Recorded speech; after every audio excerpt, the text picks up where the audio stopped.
Fala pessoal, sou Mauro, economista do Porquê. Começa agora mais um episódio do Economista em Tudo.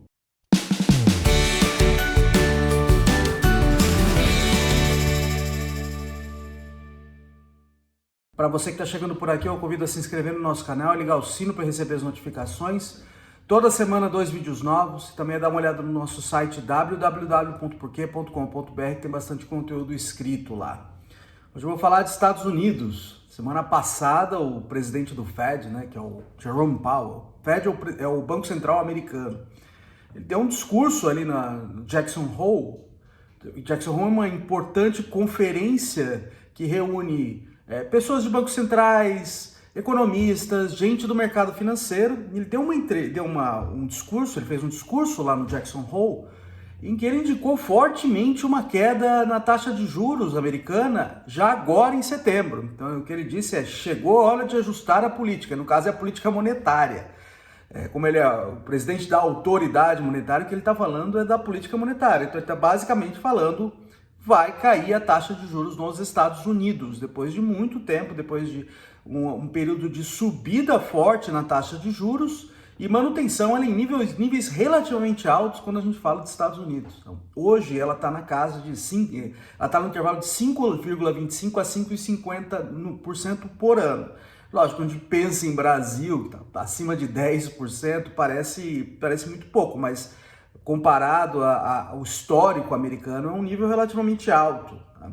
Então, o que aconteceu nos Estados Unidos, assim como no mundo inteiro, durante a pandemia, a economia sofreu muito, com as medidas com o próprio impacto da doença e com as medidas do distanciamento social.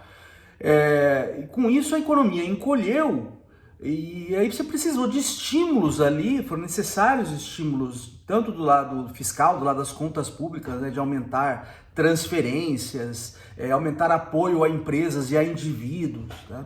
Como do lado da política monetária, de baixar agressivamente a taxa de juros. Então, o que aconteceu ali durante a pandemia? A taxa de juros na americana chegou no zero, tá? Que é o limite mínimo que a taxa de juros pode atingir. O que aconteceu na sequência, na recuperação da pandemia, é que a inflação mostrou as garras e mostrou de maneira muito forte, inclusive nos países desenvolvidos, inclusive nos Estados Unidos. A inflação nos Estados Unidos ela teve muito baixa durante décadas, e aí com a recuperação na pandemia, ela voltou a aparecer de maneira muito forte. Tanto é que os americanos não estavam acostumados com isso. Então, o que aconteceu ali na volta da pandemia? Você teve basicamente dois efeitos acontecendo. Tá? Primeiro, teve um efeito do lado da oferta, que foi um efeito temporário. Você teve as cadeias globais de valor, que são o fato de que quando um produto ele é produzido, as partes dele são produzidas em vários países. Teve uma quebra das cadeias globais de valor, gargalos aparecendo no comércio internacional, e isso fez com que o custo desses produtos eles aumentassem bastante. Então você teve um efeito de oferta ali, que puxou os preços para cima, e a inflação temporariamente subiu muito forte. Mas também teve do lado da demanda, com a recuperação e esses estímulos ainda bastante ligados ali, os estímulos tanto do lado do fiscal, que eu mencionei, das contas públicas, de aumentar a transferência, aumentar gastos para segurar ali indivíduos, segurar empresas durante a pandemia. Eles estavam ainda bastante ativos, e a taxa de juros também bastante baixa. O que aconteceu é que isso também fez com que a inflação subisse bastante ali, principalmente ali no 2021. E aí, assim, nos Estados Unidos, a inflação que as pessoas não viam há muito tempo, desde ali da década de 70, não parecia coisa desse tipo. E as pessoas estavam claramente desacostumadas a esse tipo de efeito. Então, o que aconteceu? A inflação cresceu muito durante aquele período, a inflação subiu muito durante aquele período, e fez com que o custo de vida aumentasse. Então, a gente olha para a eleição americana, isso é um dos principais temas de discussão, que é a subida no custo de vida que aconteceu. Bom, isso aí gerou a necessidade de um ajuste, e um ajuste que veio tardio, na verdade. Mesmo com a inflação ainda alta, esses ajustes eles demoraram a acontecer. E quando eles vieram, eles precisaram ser feitos de maneira bastante agressiva. Então aí o Fed começou a subir a taxa de juros para combater essa inflação alta, e chegou nesse nível 5,25, 5,50, ela saiu lá de zero. Tá? Que é um nível, como eu mencionei, relativamente alto para os Estados Unidos. E aí manteve nesse nível alto. O que aconteceu?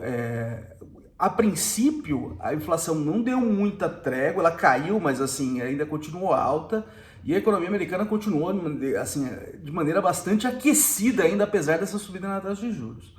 Mas recentemente a gente começa a ver um arrefecimento maior do lado da inflação e o mercado de trabalho já dando sinais de enfraquecimento.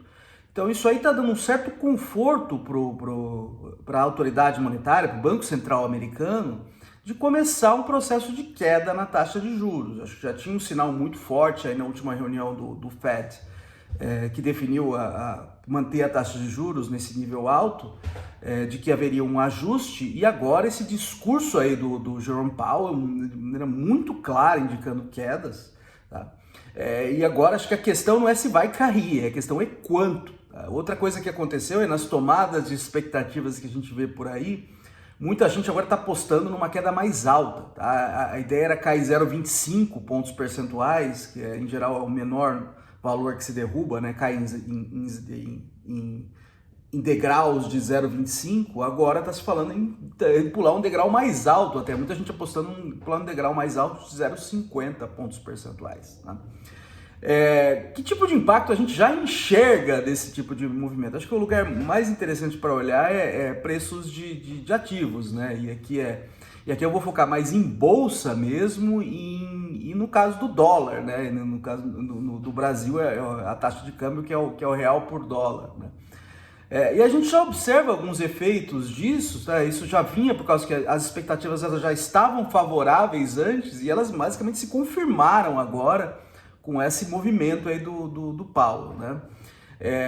O que a gente vê? A gente vê uma valorização das bolsas, não só no Brasil, mas no mundo inteiro, tá? E o dólar enfraquecendo frente a moedas, principalmente de países emergentes. Então aqui no caso do Brasil, lógico, não é a única coisa que está puxando o preço do dólar para baixo, a gente já está vendo o dólar caindo, mas isso aí está contribuindo também, né, essa perspectiva dos Estados Unidos de baixar a taxa de juros. Tá? O que acontece nesse caso? O que acontece é que com uma perspectiva de queda no juro americano, os investidores eles começam a procurar outras alternativas de retorno mais alto, né?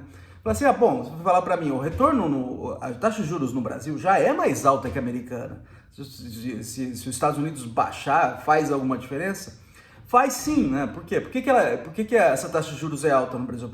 Em boa parte por causa de risco. Tá? O risco do Brasil e de países emergentes, ele é mais alto do que o risco de países desenvolvidos. Tá? Quando cai a taxa de juros nos Estados Unidos, esse balanço pende a favor de alternativas mais arriscadas. Então, os investidores eles topam tolerar um pouco mais de risco para pegar um retorno mais alto que eles conseguem em países em desenvolvimento. Tá? Então, com isso, você tende a favorecer o capital fluir para países em desenvolvimento, o que faz com que a moeda desses países se fortaleça também. Então, você vê o dólar caindo como consequência disso, no caso do Brasil, mas é uma coisa que acontece na maioria dos países emergentes, tá? Como resposta a essa sinalização aí do Jerome Powell, tá? Sinalização bem forte, na verdade. Outra coisa que acontece é você fortalece as bolsas no mundo inteiro, né? Porque você vê nos Estados Unidos a bolsa subindo e aqui no Brasil também, né? Porque, de novo, por causa de perspectiva de alternativas seguras pagando uma taxa mais baixa. Tá? Então, o que acontece com o juro mais baixo nos Estados Unidos? Títulos públicos que são bastante seguros, principalmente os americanos, eles vão pagar um retorno mais baixo agora. Então, de novo, os investidores passam a preferir tomar um pouquinho mais de risco para garantir um retorno. Então, com isso, eles correm para alternativas que são mais arriscadas. E no caso aqui, a bolsa é mais arriscada. Ela flutua muito mais do que títulos de dívida pública de países desenvolvidos que tem um retorno ali baixo, mas garantido. Tá? Então, os investidores com esse retorno mais baixo de títulos públicos passam a preferir alternativas mais arriscadas, mas que garantam um retorno um pouco mais alto. E com isso a bolsa dá aquela bombada. Né? Uma última coisa que eu gostaria de falar aqui é o seguinte, bom, você pode falar para mim, olha, o juro nos Estados Unidos ainda não caiu. Tudo que eu estou falando aqui, eu estou falando com uma situação em que olha, o juro permanece constante, mas você já tem todos esses efeitos em antecipação. Por que não acontece lá na frente já todos esses movimentos, quando cair a taxa de juros, já começa a acontecer agora, refletindo expectativa, tá? Bom, suponha que no momento em que a taxa de juros americana caia, aí, por exemplo, a bolsa se valorize. Bom, a gente já sabe que isso vai acontecer em setembro, tá? Se eu já sei que isso vai acontecer em setembro, eu poderia comprar barato hoje para vender caro lá na frente, tá? Bom, mas se todo mundo entende isso, a demanda pela bolsa ou pela moedas de países em desenvolvimento vai subir hoje já, em antecipação, o que faz com que esses movimentos já aconteçam hoje, tá? Então essa é uma coisa importante. Ativos financeiros, eles refletem expectativa. E quando a expectativa muda, o preço deles já ajusta no momento, não espera acontecer. Tá? Mas a gente vai olhando mais o que vai acontecendo. Meio de setembro tem a reunião do Fed e a gente vê o que o Fed vai fazer de fato. Se vai cair, vai. Se vai cair 0,25, se vai cair 0,50, e vamos ver de fato qual que é o sinal ali do próprio Fed, do que as autoridades dizem, principalmente o Jerome Powell, com relação aos rumos futuros da política monetária.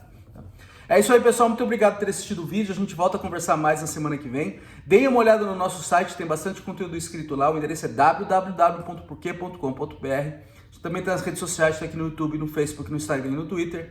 E é isso aí, até semana que vem. Um abraço!